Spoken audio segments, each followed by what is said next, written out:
start it. Normal team meeting, let's start with some bucket fills and what's good. And remember, I sit here and wait. The room was full, this morning at accountability, so that's. It is fun, that's really fun. Awesome, what else? What else is good? Oh, Wendy, I can just see it in your face, you wanna share something. Wendy's like bursting at the seams. I'm just thinking of like, oh, I know there's good things going on. Actually, just a reminder to reach out to your old leads, because I was doing that yesterday. I've got 2 closings at the end of August, but nothing for September. I'm like, oh boy, better get on that. And I reached out to some old leads and just some text, are you still interested in some, investment in flip properties? He said, actually, yeah, we're gonna keep our current house as an investment property and we're looking for a new one. So I got it hooked up with Eric and. Awesome. So you filling your own bucket, is that what you're doing? Yes, yes. And Eric got right on it. That's so we're right. filling Eric's bucket, That's right. but it's to tell you Thank you, something Wendy. good. Yeah, both of them. I love it. I love it. What else? What else we got? Bucket Bill Jat for Green Lending for getting my buyer under contract, the approval letter. done Awesome. Within 1 day and forward right away with this. back out of the park. Was this before or after your long Absolutely. trip to I know. Norway? This is after. Oh, okay. So you just got back to it Oh. right away. Yeah, this is the So last it's one. a good, probably too. Awesome. Awesome. Exactly. What else? What else is good?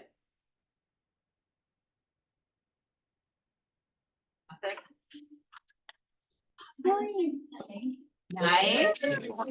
Awesome. This, which listing is it?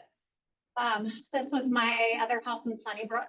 Okay. Yeah, so Was we this had a lot of call to get it listed? Was this the one that you've been working, like, they wanted to sell, not sell, that one? no, that one closed already. Oh. Yeah, so, yeah. Okay, yeah. So no, this one, yeah, another one came up with my neighbor. Awesome, awesome. Congrats. I'd like to call Courtney and Ben for putting on a class on social media yesterday. It's just kind of like, they talked about like the whole process of like. just- Yeah. Can we also talk about your social media? Because it was like amazing yesterday when you did hey, this is just where I ran and these are the homes that are for sale, which is so you, and it worked. So I'm like, well done on that one. Cause I like looked at it and was like, oh, this is perfect. Yeah. So, nice job. You need to. All right. What else? What else we got? Hi, Kevin. His dog found a job. Yeah.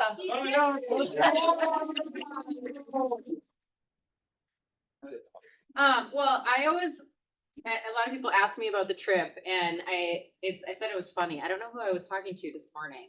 But I know there's some of you that have sent your kids off to college, right?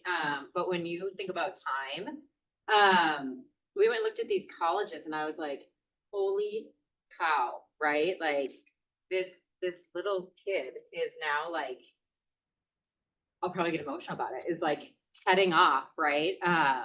It was interesting. It was a really interesting trip. So if you want any, like, you see me go through emotional like ups and downs this year, probably has to do with that. Cause I'm like, this morning I was like in the shower, I was like, oh my God, this is gonna be our first last day of school picture this year. And I was like, oh, what is your problem? Like, what is your problem? So just hang in there with me for the next like 365 days and probably those after it as we leave, just FYI. And anyone who's ever been through it, just, tell me it's gonna be okay. But, all right, moving on. So our training calendar for August, you guys all get this. I'm gonna remind you again, because there's some new people in here, new faces. Any of the things that are on here, you can click on and you can actually register. So a lot of times it gives us a really good idea of who's gonna be there. And we can also tell whoever is presenting, in case they have materials for you. So we had a really great social media class yesterday. We have Ask the Broker, tomorrow with Kevin. Kevin, what are we gonna be going through on that one? We're gonna continue to go through all the new forms. We're gonna talk about where there's. Are the forms gonna be there? They're gonna be like, Yeah, and the forms are all on the MLS. If you received a offer, it probably was on the new form. If you wrote an offer, it's probably on the new form. So now that we have them, print them, download, or bring them with you. We'll go through Kelly. Zwilling is gonna come along as well, because she's starting to get some questions on the profile side. So we're coming together. We're gonna fill it out just like we're writing a purchase agreement. We're gonna fill it out just like we've done a listing consultation. We're gonna fill it out just like we've done a buyer rep and go through all that. that's tomorrow, 11 till 12. We have our lead gen every Monday, Tuesday, Thursday, and Friday. So 9:45 we meet, we chat about who we're calling, we talk about objection handlers, and then we lead generate from 10 to 11. We have mega camp next week. So there's a few of us that are gonna be gone. I know I'll be gone, Candy will be gone, a few of the agents will be gone all the way through Wednesday. You still can sign up for that, by the way, and grab a flight and go down to Austin. There's a lot of really cool things that they're announcing that's gonna be done. There's actually an Olympic athlete that I don't know if anyone saw the mastery event that she's gonna be speaking there. So if you're interested in going and then you want to guest pass to see that, I'm excited to see that and hear what she has to say. We will still have our team meeting next week. I believe that Rick is going to be leading that up. Is that correct, Candy? Yeah. Oh, Rick and Jordan, look at that. You guys. So they're gonna be, this is a really great one. It's gonna add a ton of value, because they do it differently, I think, than a lot of people. So, if you are still here, still show up, and I feel like every time I'm not teaching, the room seems full. So, I'm really excited about that next Wednesday. And then we're gonna do value squared. So I know that's just gonna be playing. Some of you have seen it. I went over different situations with it, the trust circle. We went through different, like tidbits in some of the team meetings. But it will be on Thursday, something to actually attend again. And I know a lot of you were a little bit overwhelmed with it because it was pretty long. But just pop in. It'll be, here in the training room. We'll have Ask the Broker again the following Tuesday. Our R&R happy hour is the 21st. And then the 22nd, we will have our mega camp panel. So anyone that went there, we're gonna be sharing the notes from that, as well as the CEO summit. And then we have KWF with Candy and showing time with Kelly. Any questions around the training calendar for August? It's pretty full with a lot of things. Cool. You wanna talk about this? Yeah. So, this is Ignite After Dark. It is free for anybody who would like to attend. It is, an awesome opportunity for, new agents who maybe, are dual career or people who want to just, tune into a couple of, the sessions. So, the registration, it's every Tuesday, for 10 weeks here. There's a 5:30 time and an 8:30 time. So click on the links and you can sign up. It's on our Facebook page. I also emailed out the links last week. So it started yesterday. So 1 hour session. 1 hour session. Yep. Awesome. Talk about mega camp a little bit. All right, so interest rates. I mean, if you are not living under a rock, you saw what happened with that in the last few days. I'm gonna let Jack and Eric chat a little bit about interest rates first, and then we're gonna go over a fun little exercise for you guys. Come on up. I didn't prepare anything, so that's cool.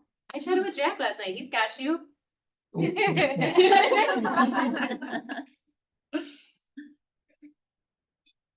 Yeah, you can sit down. We can chat up here. Don't need me. Oh, yeah, so interest rates have finally peaked and have been coming down for the past, all of July pretty much. So it's largely based around the economy. Interest rates are based on inflation. Inflation has cooled off, and Treasury, 10-year Treasury is kind of our biggest guide on where rates are going, and it finally got below the 4% level for the first time in 52 weeks. So we're looking at the best rates we've had in the last year, largely due to the economy cooling off a little bit. Jobs are still struggling. I mean, this week has gone down. It's kind of come back up in the last 2 days. So kind of a fluctuation and leveling out to where it's been, but what we're looking forward to is watching it continue to go down. We're looking at September federal interest rate cut, like 95% possible of happening. The years or the months before, it was like 60% down to 40. So this one is really looking like it's going to happen, which once the federal interest rates start getting cut, mortgage rates will follow. Not a direct one-to-one rate, but it's more of a relative guide of rates are dropping, mortgage rates will follow. Okay, I'm gonna stop him there. How many of you do understand anything that he just said, or is that like, what are you talking about? A little bit of both. No, it's great, right? Because I think there's so much more to everything, right? When we Yeah. talk about economics, I think we think, oh, interest rates are gonna go down, someone's gonna ask you questions. And a lot of times, as real estate agents, we have no idea why they go down or why they rise. Is that correct? If you guys wanna all be really honest, we're kind of like, I don't know.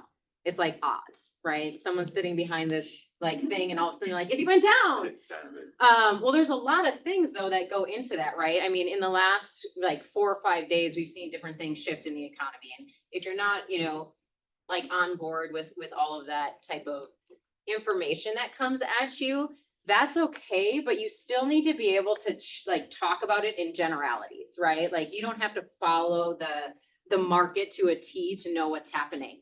And if you don't have money in the market, you probably don't realize what's going on at all until the media decides to display whatever version of what's going on in their terms. So this is something that's really helpful. And in regards to this, I mean, you could go up to either one of them and say, hey, why is this happening? Or maybe you could educate me a little bit more. Like, just like he said, it's not one-to-one, right? So it's not a perfect science. So as he's saying some of this stuff, feel free to ask questions. And if you're like, I don't really know the exact answer to that, that's okay too, right? Because it's again, not perfect. Right. But, ooh, you had a question. Yeah, I have a question. So you mentioned 95% that it's gonna happen. Yeah. How do they base those percentages on? You said 60 last year at this time. Yeah, so it's like the first one that they were talking about this year was, I think it was May, March even, they were talking about start cutting rates, because the goal is for the Fed to get the inflation rate down to 2%. And they've been nearing that, and finally they've made progress towards it, where in past months they made zero progress towards it. Inflation stayed where it was, so there's no reason to cut the interest rates. And now that they've made headway towards getting inflation towards 2%, they can start pricing in the option of finally cutting the rates. So it's largely inflation. The jobs are also, the unemployment is also the main driver behind it. And unemployment has been going up a bit. Jobs are still strong. The economy is still strong. So that's why there's a 95%, because there's still strength in the economy, but there's signs that the economy is weakening. But they don't want to commit too much towards the weakening economy, because then it could dip down and we could go into more towards a recession, which is not the goal. And wild card is the election. Like, let's all like The elephant in the election room, is right? huge, Is during any election time, there's things that can happen, obviously, to ebb and flow. This is a good thing or this is a bad thing, to kind of shift different things. So I mean, that's a wild card in the whole situation Yeah. as well. The other thing is it's the market betting on what they think the Fed will do. So right now, the market who set the bond prices and the coupons for the mortgage-backed securities, that's the market who's deciding, okay, what's the Fed gonna say? Right? When Powell comes out and speaks, is he gonna say, we're gonna cut, we're not gonna cut, we're gonna hold steady? They try to read between the lines and all the other economic information that comes out about, the CPI and the jobs reports, and there's a lot of tiny reports that come out, so they're all kind of betting on that. So right now, like Jack said, they're pretty sure that we're gonna get a rate cut in September, so they're factoring that in. So that's why we saw the rates come down. The big question now is, are they gonna do 2 more this year? Are they gonna do 3 this year? What's that healthy balance of it? Because I think what I've seen and what I think is they're not gonna tank the rates right away, because they realize the relationship to the prices of the homes is gonna happen, right? So rates go down, prices are gonna skyrocket. It's gonna have a detrimental effect overall. Everybody thinks lower rates better. I think a gradual turn in rates is gonna be what they're shooting for on that, but there's international nonsense that's going on, the election, some other stuff that could impact that. So nobody really knows. Eric's point, this is why we're gonna do this particular exercise today, is because I think people focus on interest rate. If I was to ask us all in the room, and we've talked about this before, what interest rate do you have on your loan right now? Do you know? Everybody knows? Do you think that your clients know what the interest rate is that they have on their home loan? Like, yes? Or, They have an idea. well, they have an idea, that's it, they have an idea, but what is the real reason that they focus on interest rate? It's because it's what they believe they're going to pay for the house, correct? So if interest rates come down and the price points go up, what happens to the actual monthly payment? There's not that much of a shift, correct? So the reason we talk about this and the reason that we want you to be actually armed with good conversation and objection handlers is because when someone says, oh, the interest rates are too high, right? What do we normally say to that as an agent? Sure. But really, I mean, to be fair, it's like a deer in headlights sometimes, or all of a sudden you go into this weird sales mode that just sounds gross and disgusting, right? And you're like, yeah, but just think, you know, if you do this, and then it's like, what? You don't, why are you doing that, right?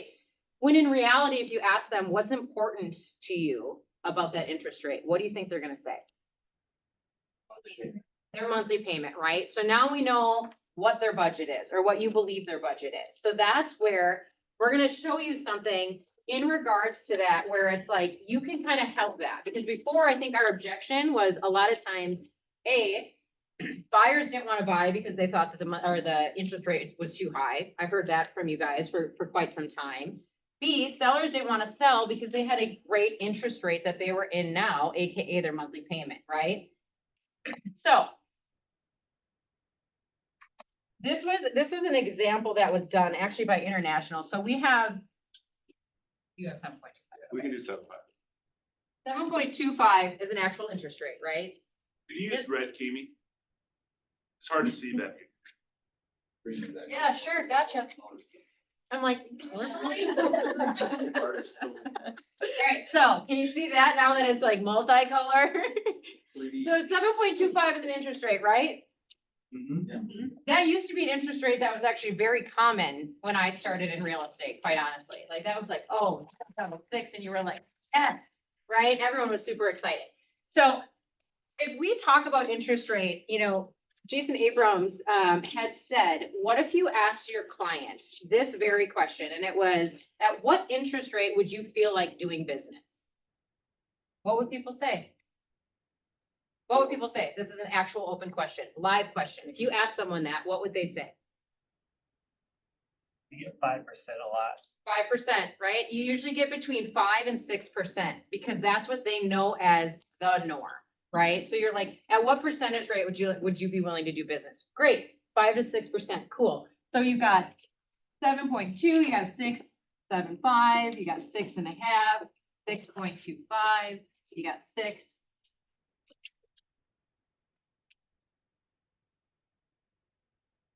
Okay, so we've got all of these, right? So you say, okay, what are you looking at? You're looking at a $500,000 home, right? So you will do business at 6%. Let's just say that. What is that? What would that? For 500. Yeah. And 8.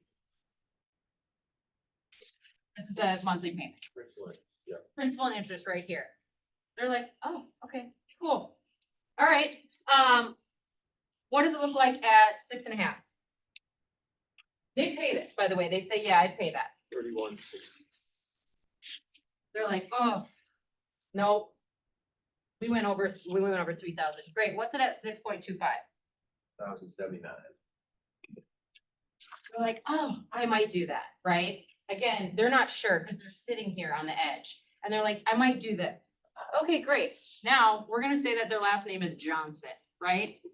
So they're in this bucket, right? So what does this give the option for this buyer? A, when something happens and interest rate goes down, right? And they have a $500,000 house, boom, what do? You contact them immediately, right? And you say, hey, guess what? The interest rate just went down. You're building your pipeline this way, each and every single day, right? 2, wherever they're looking, I would put a price reduction search on for yourself. Why? Because as soon as that $500,000 house has a price reduction,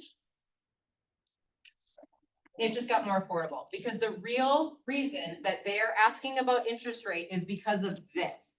So you as a real estate agent isn't just to say, okay, great, they're looking for a $500,000 house. No, they're looking for this monthly payment, and these are the things that they want for that. They want the 3-bedroom, they want the large yards that their kids can play, and how do you match make that?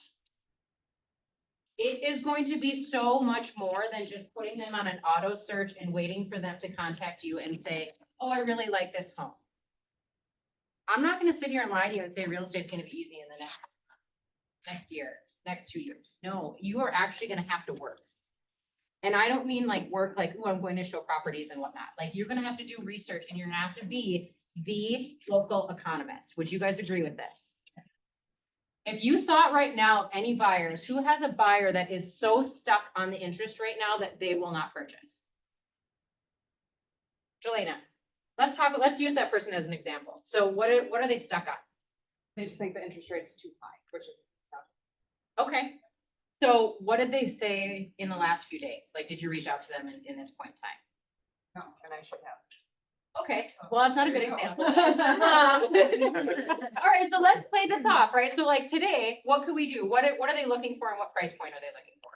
They're looking at $400,000 is what they were originally, right? And they're Yep. just not ready for that because of the interest rate. Okay.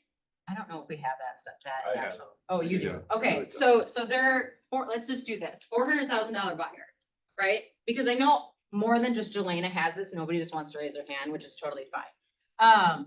What interest rate have they said that they would do business at? So we started shopping last year and Okay. so that would be in the fives, you know. Okay. So 5 to 6. Yeah. Okay, so what would the payment be at 5%? 2147, Okay, so 2147, what would it be at 6%? 2398. Okay, so they wanna be under 2,400, right, for their monthly payment, right? What does that look like for you right now, as the interest rate went down, what could you call them and say? Cause where are we at today? 6.4, I mean. Okay. Okay, so what would that look like if you found a house at probably what, 360 or something, right? Like, hey, the interest rates went down. Where are you at right now? Like, take the temperature. What would that call look like for you? Hey Zach, just checking in. You know, I saw this property at this price point. It fits most of the things you are looking for. Interest rates came down to 6.4 and it's really exciting news. I'm just curious if you want to go take a look and, you know, if this might be an option and maybe get back out there. Okay. Eric, Equivalent. what price point would, If you found a house 380 at 6.5, you're gonna be at 2,400. So okay, so in reality, we could call it, hey, Zach, it's Jelena. I don't know if you saw the interest rate drop, right? Obviously, it's not between that 5 and 6 that we talked about, which seemed incredibly important to you. But what if I told you, if we looked at houses, you know, up to 380 right now, you'd be in that realm of 2,400 for a payment. What do you think about that? What do you think you would say? Maybe, you know. Right, and honestly, what he would probably say is, I don't know, maybe, but do you think I could find what I'm looking for that price range? Well, Zach, it's a great question. So here's what I'm gonna say to you, right? So let's say the interest rates drop down.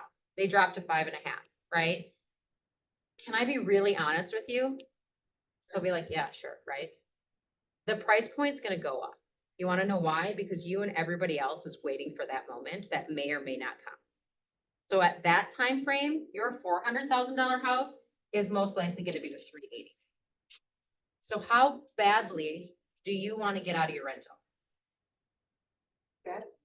Okay, so is it fair to go over your wants and needs again, just to see if we can find you something in that 380? And maybe we're gonna have to look at a different location. I'd be up for that. Right there, you turned this person who is so no to you, right? Like, no, I'm gonna wait until 5.5%. Do we know if that's gonna happen again? We have no idea, okay? And at what point in time is it gonna happen? Like, okay, great, and prices are gonna go up, and now you're actually going down, and your buying power is going down. I mean, but nobody educates the buyers that way because you don't feel confident sometimes, right? So what Jack and I talked about is, Derek, I don't know if you know this or not yet, but putting together a generalized chart for you, right? And send that out so that when you're making your calls, you can look at this chart and you're like, okay, 500,000, 10% down. This is what it's gonna cost at 4.5 or 5.5, right? So you can have these educated conversations with your buyers. Or those sellers that are sitting there and saying, hey, you know what? I'd love to downsize, but it seems ridiculous for me to downsize because I'm actually gonna pay less for the house, but it feels like I'm paying more. Great, here's some of your options, right? And the beauty of this whole thing is this isn't your only option. You have options for buy downs as well. If that is so important to them, you have that option to do as well. Which I don't know if you want to talk a little bit about that too, right? So maybe we're still stuck up here. Okay, yeah. I think another thought is, we're very clear that people buy based on payment, so sell to them based on payment, including in your open houses. When you're doing an open house, you can say to the buyer when they're walking through, like, yeah, the payment on this with 5% down is going to be roughly, right?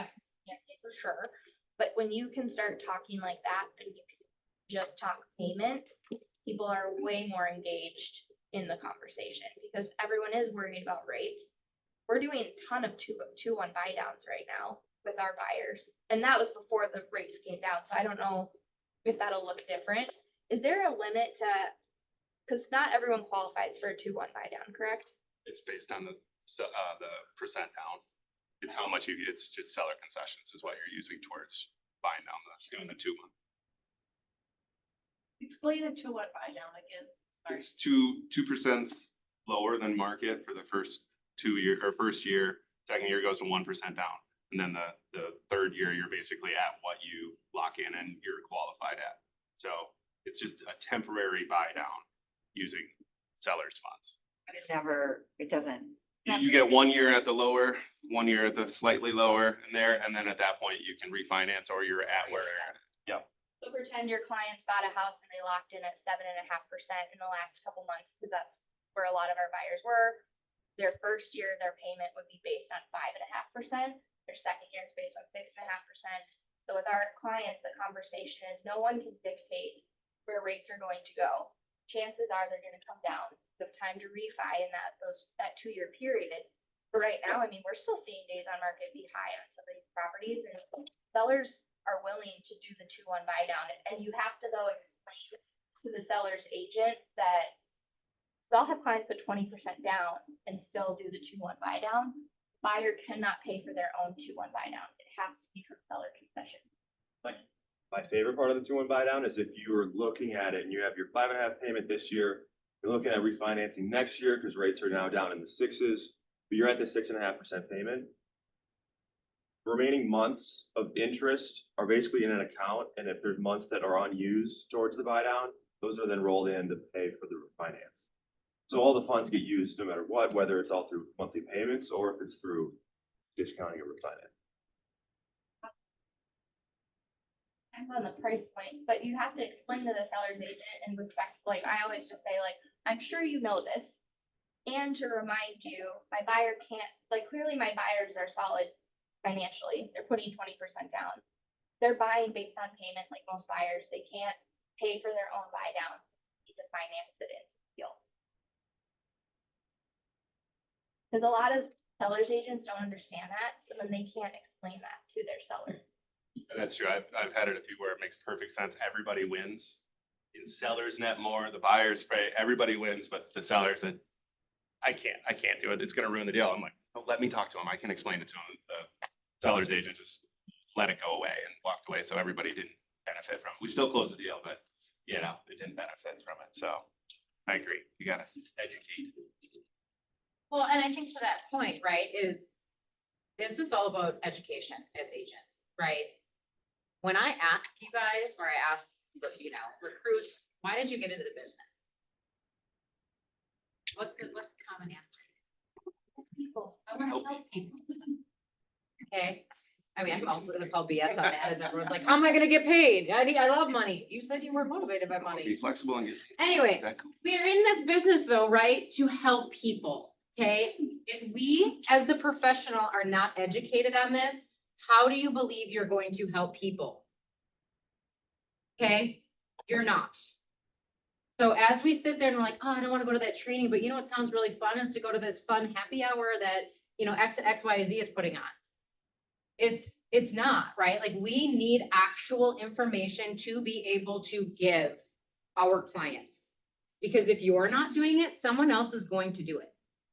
And I guarantee you, they are going to be sharpening their skills in the next months as this is like rolling out, and you are going to get left in the dust. Right? It's not to be scared of, it's to be open enough to put the egos aside, thinking that you know everything, right? And saying, I don't know this, how do I learn this? Who can I learn this from? That's the beauty of this office. That's the beauty of our vendors. Somebody else knows more than you. Guarantee it. Right? And you have to learn from them in whatever way possible. And getting something like this so that you can make calls and then say, gosh, I don't really know what a 2-1 buy down is. And I definitely don't know how to explain that. If that's what you're thinking right now, after this meeting, I would say, hey, can I just take you guys out to coffee, or could we get maybe a round table to say, hey, what does the conversation look like for this? And then how do I prep the seller's agent on that? Because I don't feel comfortable. And then you practice that over and over and over and over until you feel so confident that when you call me up as an agent, you're saying, hey, guess what? I have this awesome buyer and this is part of our offer. And let me explain to you, if I'm guessing you already know, like she said, blah, blah, blah, blah, blah. I assume they know, so you're not. And you know what also would be helpful, right? Like, if they don't know and they're like, I have no idea what that looks like. I mean, you can show the net of your offer, right? You don't know what their actual net is because you don't know what they owe, but you can say, hey, here's what the net of this offer is, right? We're offering X, we're asking for this, and this is the actual net. Now you can, as their agent, they can figure out what they owe or what their commission is because you don't know that, right? But you can provide that in an offer summary, right? Does anybody do that? Yeah, I'm getting some head nods and some that are probably like, no, I've never done that, right? It would be really good for you to start doing that. Number one, we're probably gonna wanna do that, and I don't know if Kevin's gonna correct me or not as the broker. Just plug your ears or something.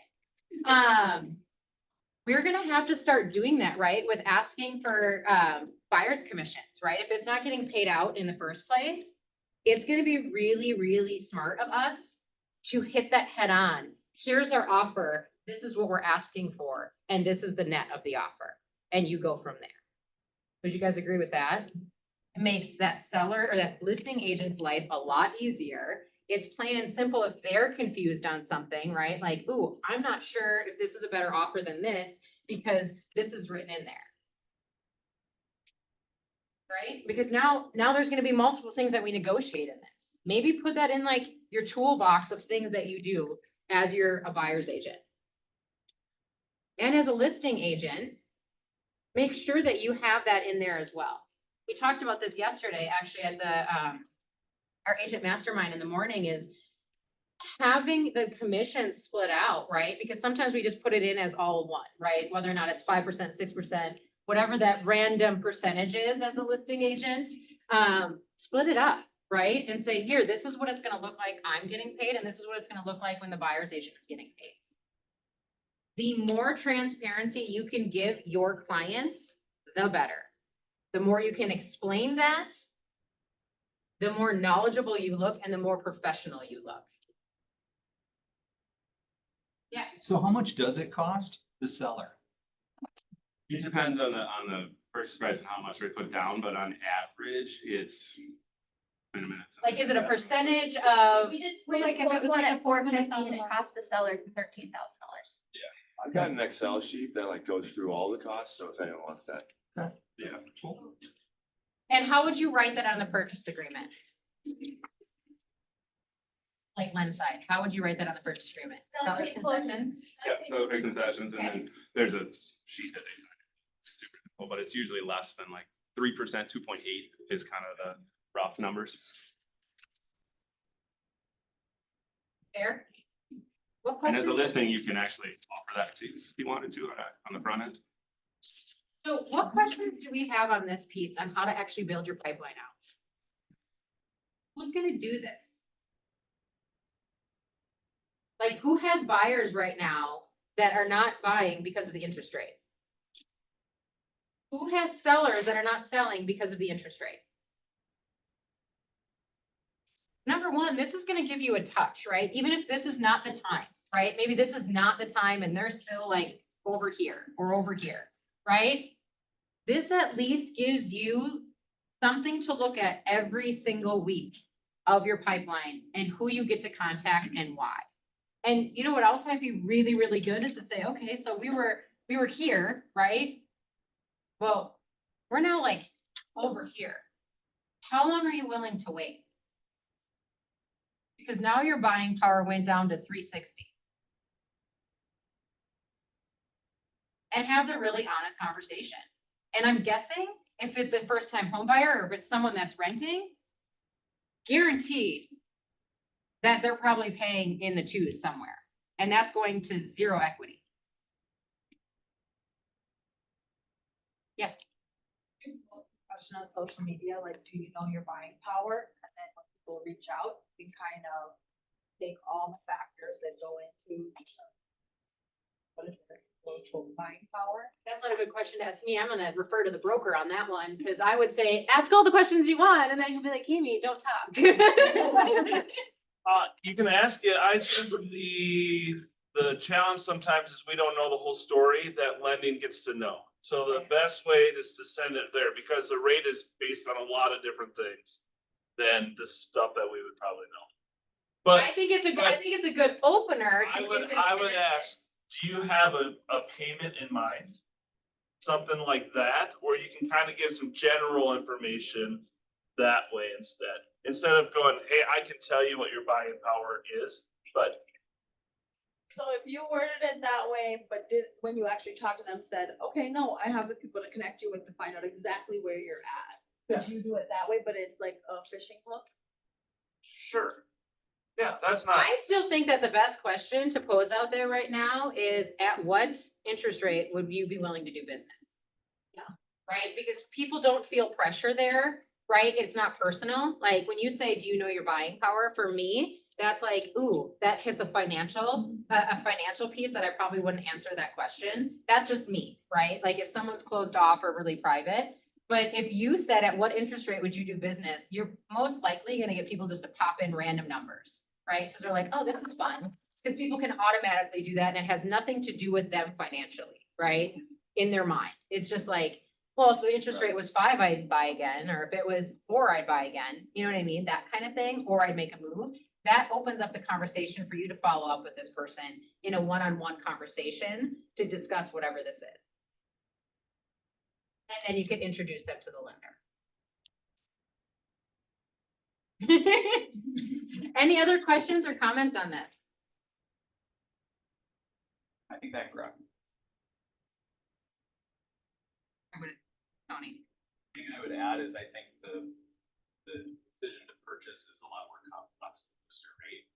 And we have the preconceived idea that the conversation needs to be about rate. I think we could miss the mark. So I think we've got industry changes, we've got election, we've got 30 other things that are all in the process of making a decision to buy. There's also inventory issue too in some segments. So I would just enter into the conversation being open-minded about where it needs to go, have an intelligent conversation. I think this is posed for I hear you on that. This is posed for a common objection that I'm hearing a lot. People aren't buying because of the interest rate, right? I can start there. I'm just saying that Yep. that's probably not really the underlying reason. True, right? There's many things that go into play with that. For So sure. you don't get frustrated if you have the interest rate conversation, you do it really well, and then they still don't buy. Yep. For sure. Anything else on this? I would just say, you can hook people beyond a question. If you can learn, I tell people all the time, like, I'm not a licensed loan officer. I know enough to be dangerous. And then I will say, like, I'll comment on the 2-1 buy down. Like, actually, I think you'd get better results on social media if you said, did you know there's a program out there called the 2-1 buy down? Not everyone qualifies for it, but your first year, the rate's 2% lower. Second year, it's 1% lower. If you want to be connected with a loan officer that can help you figure out if you can take advantage of that program, let me know. But if you're providing them something to make their brain, one, it makes you look like a professional. Two, it's not, I just think that I see a lot of people post like the question boxes online and then they don't get any results. And if you can give them enough to tease the conversation, I think you'll get a better response. I also think doing that in a video will get you the most response, right? Like if someone watches the video of you actually speaking and asking the question and being a professional, it will get you so much more than just posting a picture and someone's gonna read the caption, right? I mean, let's be honest, when you go on Instagram, a lot of times you don't even read the caption. You're like, oh, that's a cool picture, right? And then you just like go down and you like things. So, I mean, it's interaction, right? I mean, the true thing of this business as we move forward is the relationships that you have. You have to be in relationship with people. You have to be knowledgeable so that you can provide information to them to make they make their own decision, but it's an informed decision, right? I was sitting there this morning and I was thinking about it and it's like, okay, we're talking about this today. And so many people say you're in sales. I don't think I've ever actually sold a house. Like I have not sold the house, right? What have you done? You've talked to a person who is then your client. You've asked them what their needs are. You've asked them why they're purchasing the home, right? And at what point, if you're selling them on the house, I'm guessing that's not the right house for them. And I'm guessing they're not a repeat client. You have gotten 0 referrals from them. You have to be able to listen and understand the client on both sides. Why they're selling, what they're going through, understand it, and get them information to make the risk of all of it a lot lower. Cool.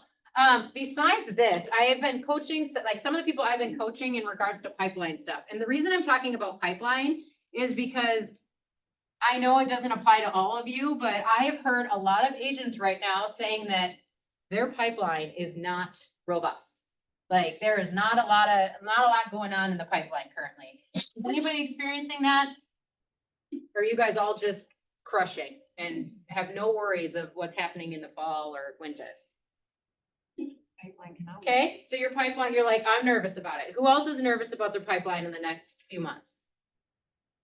Okay, there's quite a few people. Hey, Tony just raised his hand. So whoever said that they weren't, like, it's okay to raise your hand and be vulnerable in the situation, right? We've been going over in coaching, and I know a lot of us hate tracking. And I know the word hate is strong, but people are like tracking, and then they tune me out usually. I've been urging people to do this, right? So we're in August. Probably not much you're going to do for August right now, unless it's like a cash buyer and you're closing them in 2 to 3 weeks, right? But I would urge us, as I'm talking about pipeline, so we already talked about pipeline where we can talk to the buyers and the sellers who didn't want to move because of interest rate, right? So we're building that pipeline out. Now we've got this one.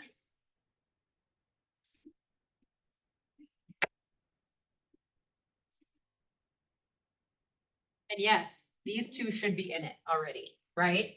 So as you look at your pipeline, what I would do is I would say, okay, who's going to be buying in the next 30 days? Put their name in here. Who's going to be buying in the next 60 days? Put their name in here. Who's buying in the next 90 days? Put their name in here. And if you want to get really real with yourself, some of you aren't putting names in these boxes. So you don't have to tell me whether or not your pipeline's strong or not. But do this exercise and then tell me whether or not your pipeline is robust. And depending on what your goal is, right? And you're like, okay, I'm freaked out. I hope I'm getting an email or a knock on my door to say, how do I build that pipeline? How do we get there? Okay, because these 3 months right now seem pretty like sparse. And these ones aren't much greater, but guess what? I really want to increase my business. Try this, okay? Truly do it. And then think about like, okay, who am I gonna put in there, right? So when you're lead generating, where do they fall? Where do those people fall? So if you're lead generating today, where do you think they're gonna actually be? You find that buyer today, or you find that listing today. We're in August. Where do you think they're actually they're gonna close? And you're gonna get a paycheck. I guarantee it's not gonna be any more than right here.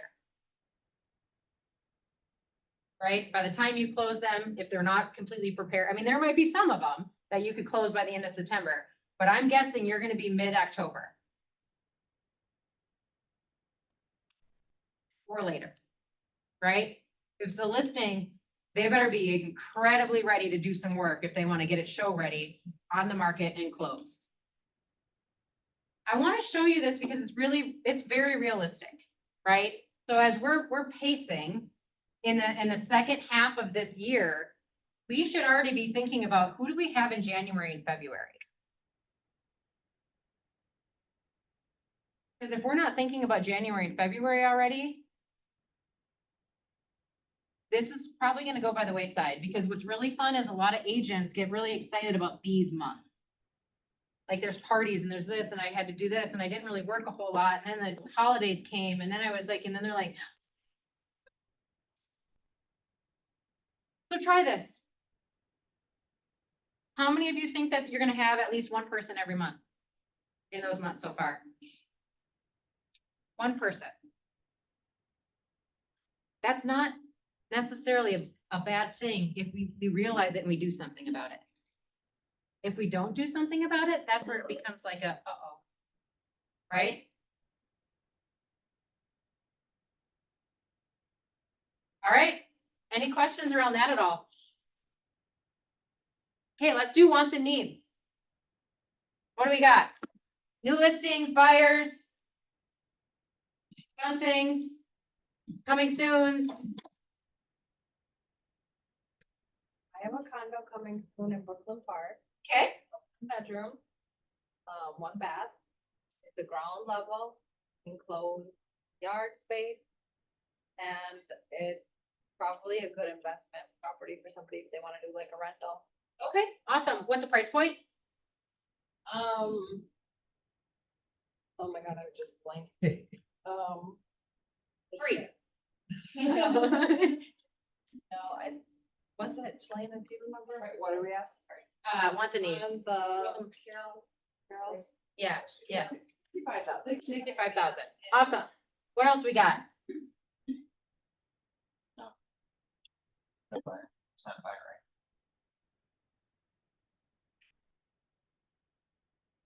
What's he or she need? She's looking for a 2-bedroom, 2-bath, 2-car garage.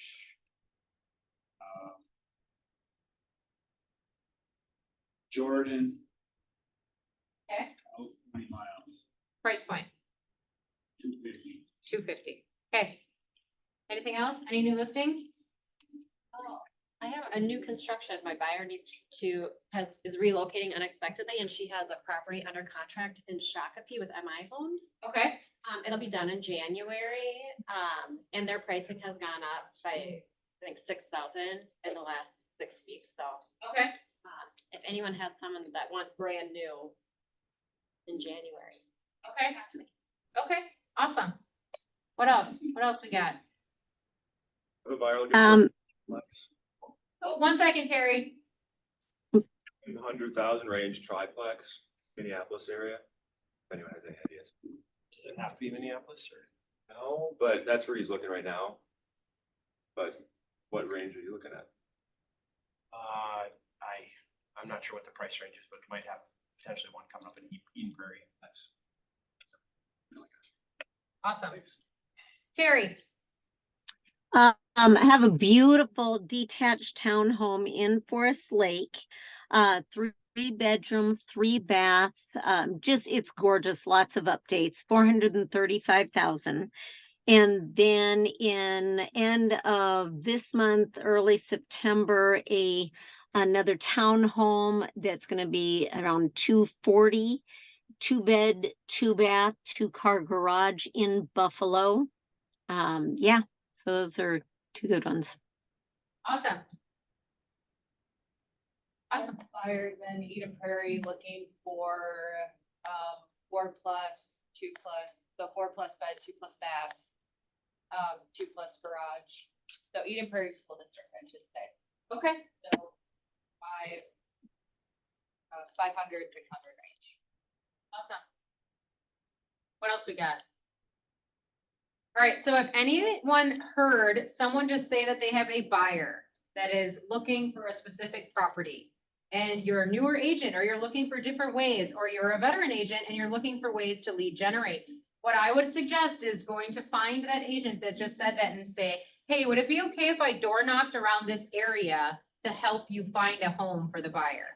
Right? Why? Because now you're lead generating, potentially going to pick up a listing, and who knows, maybe there's a match that we could put together a transaction in-house, right? But you're getting out there and you're talking to people. I think a lot of times we get almost paralyzed by the fact that I don't know who to talk to or how to talk to them. This gives you an option. Why? Because you're like, well, I don't actually have a buyer. Yes, you do. Because every buyer that anyone has or any listing is actually the office's buyers and listings. So you are able to say, I have a buyer that is looking for such and such in Eden Prairie. So if right now you're at a loss for what to do for lead generation, connect with some of these agents.